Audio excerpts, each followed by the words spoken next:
Welcome to the in front of me Samsung Galaxy Tab A8 2021, and I'll show you the face unlock test of this device. So I just set up my face recognition here a couple of minutes ago, and as can you see that I can unblock the device with my face.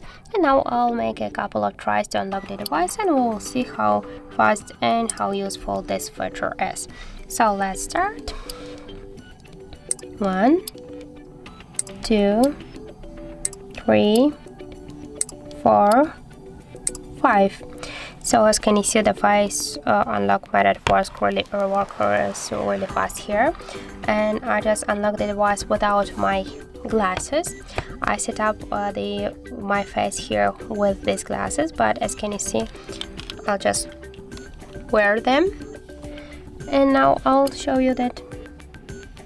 So as can you see, the device unlocked with the glasses. Now I'll just do this without glasses, and as can you see, the face unlock also works normal here.